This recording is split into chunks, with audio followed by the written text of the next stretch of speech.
जय हिंद दोस्तों। अगर आपको याद हो कि पिछले साल जब 2023 में जोहान्सबर्ग में जब ब्रिक्स समिट हुआ था, उस वक्त पहली बार फॉर्मल तरीके से ब्रिक्स कॉइन या ब्रिक्स करेंसी की बात की गई और उसके बाद से अब तक तमाम जो देश हैं इनको लेकर डिस्कशंस हो रही है, डिबेट हो रही है, इवन की ब्रिक्स करेंसी के प्रपोजल्स को लेकर स्टडी की जा रही है। तो उनमें से इंडिया ने भी यहाँ फिलहाल डिसाइड किया है कि ब्रिक्स करेंसी को लेकर बहुत सारी जो थिंक टैंक्स हैं इनको बोला गया कि आप एक बार स्टडी करो कि ब्रिक्स करेंसी जो है बेसिकली ये इंडिया के हित के लिए है या नहीं है। क्योंकि आपको बता दें कि पिछले साल डॉक्टर एस जयशंकर ने साफ साफ ये कहा था कि ब्रिक्स करेंसी के बारे में अभी कुछ प्लानिंग नहीं है और इसे अभी हम लाना नहीं चाहते। इसके पीछे रीजन चाइना ही है अल्टीमेटली। तो पूरी कहानी क्या है इसको हम बात करेंगे, लेकिन आपको बताना चाहते हैं ब्रिक्स नेशन जिसमें 5 देश है, Brazil, Russia, India, China, south Africa. Context क्या है इसको हम पहले बात कर लेते हैं। कॉन्टेक्स्ट ये है, सेंट्रल गवर्नमेंट ने रिसेंटली डिसाइड किया है कि कुछ क्लस्टर ऑफ थिंक टैंक्स, अब इसके नाम नहीं है कि थिंक टैंक्स में कौन कौन से का क्लस्टर से कितने ग्रुप्स हैं, इनको बोला गया है कि जो ब्रिक्स करेंसी को लेकर जो प्रपोजल दिया गया है इसको लेकर आप स्टडी करो। और कुछ चीजें ये भी निकल के आ रही है कि इस प्रपोजल में बेसिकली इस बात पे डिबेट किया जाएगा कि अगर करेंसी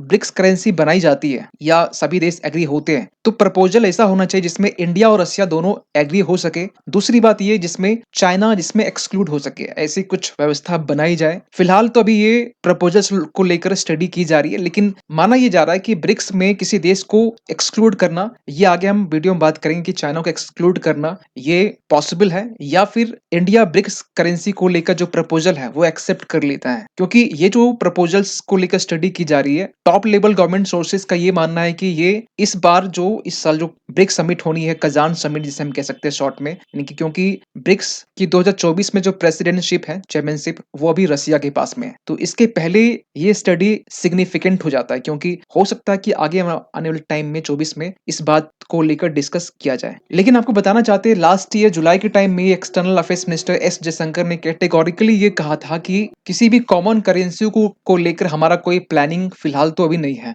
इसके पीछे रीजन क्लियर है, आपको भी पता है। क्योंकि एक ऐसा करेंसी जो कॉमन होगा चाइना के साथ में, ये कहा जाता है एक बिग एनेथेमा। एनेथेमा मतलब एक अभिशाप की तरह होता है, क्योंकि आज के टाइम में भारत और बीजिंग चाइना के बीच जो रिलेशंस है, चाहे पॉलिटिकली हो चाहे इकोनॉमिकली हो, दोनों रिलेशंस अच्छे नहीं माने जाते हैं और कहीं न कहीं दिन प्रतिदिन कहीं न कहीं दोनों के बीच में जो गैप है वो बढ़ता जाता है। और क्योंकि ये जो बेसिकली कंसर्न्स है, ये कंसर्न्स ऐसा नहीं कि आगे आने वाले टाइम में कम हो जाए या बदल जाए, चाइना के साथ में ये बिल्कुल होने वाला नहीं है। लेकिन रसिया जो एक तरफ से कंसर्न से इस बात को लेकर, क्योंकि रशिया यूक्रेन वॉर के बाद में रसिया के ऊपर बार-बार सैंक्शंस लगा है, अलग तरीके से सैंक्शन लगा है, इवन कि अभी भी सैंक्शंस है। इसको लेकर रसिया को इकोनॉमिकली लॉस का सामना करना पड़ रहा है। तो रसिया ये बेसिकली चाहेगा कि उसके लिए ब्रिक्स करेंसी बने और उसके लिए इंडिया के साथ वो लगातार टॉक्स पे टॉक्स कर रहा है कि एक कॉमन करेंसी बननी चाहिए। सो फाइनली इंडिया की तरफ से ये कहा गया है कि we have not change our position at all, लेकिन स्टडी करने में कोई नुकसान नहीं है। But there is no harm in study. अगर स्टडी ये कहता है कि चीजें सही है कॉमन करेंसी तो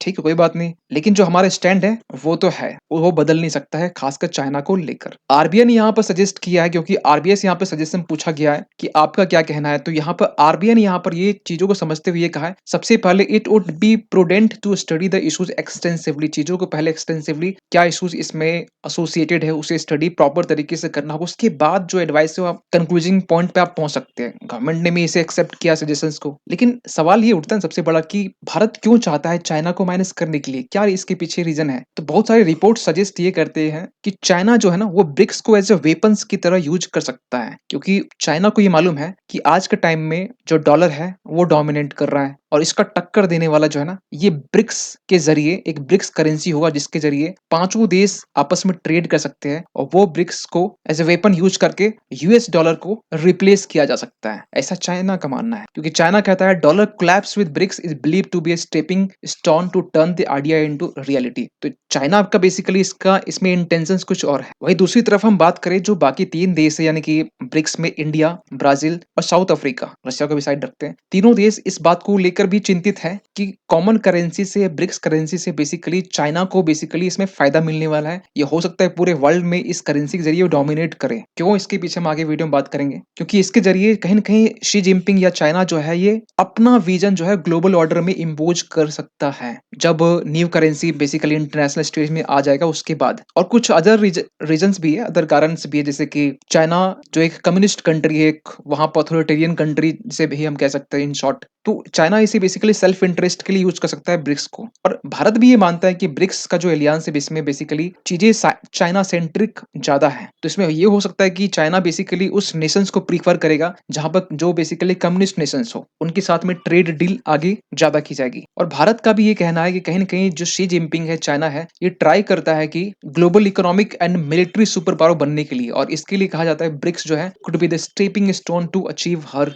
गोल। इवन यहाँ तक कि चाइना हो सकता है कि प्रेशराइज कर सकता है बहुत सारे ऐसे देशों को ट्रेड को सेटल करने के लिए, इवन की चाइनीज युआन यूज करने के लिए। और ये तब हो सकता है जब न्यू करेंसी जब इंटरनेशनल स्टेज में आ जाए, उसके बाद में चाइना जो अपनी करेंसी युआन है या हम रेनमिनबी भी कह सकते हैं, उसे बाकी देशों के साथ ट्रेड को सेटल करने के लिए प्रेशराइज किया जा सकता है। इवन की ये भी कहा जा रहा है कि ब्रिक्स नेशन के साथ भी सेम चीजें रिपीट की जा सकती है। और वैसे भी आर्टिकल्स भी ये कहते हैं कि चाइना जो है लोकल करेंसी को बेसिकली पूरे वर्ल्ड में जिस तरीके से यूएस डॉलर आज के टाइम में डोमिनेट कर रहा है, उसी तरीके से युआन रेनमिनबी को भी ये डोमिनेट करने के लिए ये ब्रिक्स का एक सहारा लिया जा रहा है कॉमन करेंसी के नाम पर। और वैसे भी चाइना और इंडिया के बीच में बहुत सारे ऑड्स हैं। पिछले दशक की हम देखें तो गलवान से लेकर डोकलाम, बहुत सारे ऑड्स आप इवन देख सकते हैं रिसेंट के टाइम में। और रिसेंट इंडियन गवर्नमेंट की तरफ से भी यहाँ पर चाइनीज गुड्स और इवन की एप्स को लेकर, जैसे टिकटॉक हो गया, फिर शॉर्ट फॉर्म वीडियो जो बेसिकली जो सर्विस प्रोवाइड करता है, इसको भी बैन किया गया। 100+ जो एप्लीकेशन उसे बैन किया गया। सो आज के टाइम में इंडिया जो है एक बैलेंसिंग एक्ट की तरह काम कर रहा है। कैसे? देखिए, अगर कॉमन करेंसी आ जाए तो इसमें होगा क्या?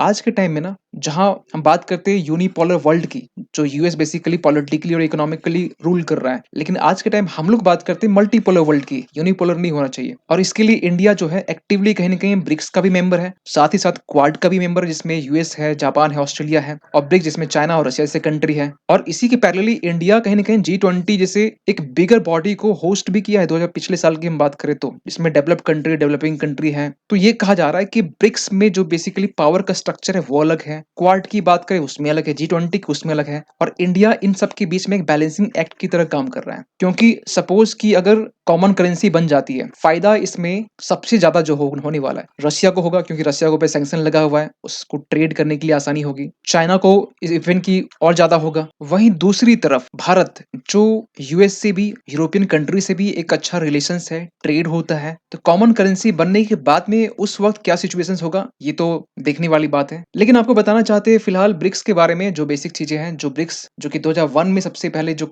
इसे कॉइन किया गया था जिम ऑ'नील की तरफ से, जो कि एक गोल्डमैन सैक के जो चेयरपर्सन है। और शुरुआत में इसमें 4 देश थे, रशिया, ब्राजील, इंडिया, चाइना। उसके बाद में फिर 2010 में साउथ अफ्रीका फिर बाद में से ज्वाइन किया। लेकिन रिसेंट की हम बात करें, पिछले साल जब जोहान्सबर्ग में जब समिट हुआ था, उस वक्त 6 से देश थे जो ब्रिक्स को ज्वाइन करने वाले थे। एक्सपेंड करने की बात चली थी, जिसमें Argentina, Egypt, Ethiopia, Iran, Saudi Arabia, UAE भी थे। लेकिन आपको बताना चाहते 1 जनवरी को तो ये 5 देश ज्वाइन कर लिए। 5 देश कौन? ये एक्सेप्ट अर्जेंटीना, क्योंकि अर्जेंटीना में जो रिसेंटली इलेक्शंस हुए थे उसमें जो प्रेसिडेंट बन के आया वो बेसिकली प्रो यूएसए है, इसलिए इन्होंने यहाँ पर साफ साफ इन्होंने मना कर दिया। लेकिन जब से ब्रिक्स बना है 2009 6 से पहले 9 से की हम बात करें, 2009 से लेकर अब तक 15 समिट ऐसे हो चुके हैं, जिसमें बेसिकली जो एजेंडा होता है वो political and security cooperation, financial and economic cooperation and cultural and people to people ties cooperation रहता है। थोड़ा सा हम बात करें कि पूरे वर्ल्ड की जीडीपी में ब्रिक्स की जो जीडीपी है की परसेंटेज क्या है, तो आप समझ सकते हैं 2022 का डेटा ये कहता है 25.6%, ये जो बेसिकली एक ह्यूज नंबर है। उसमें भी सबसे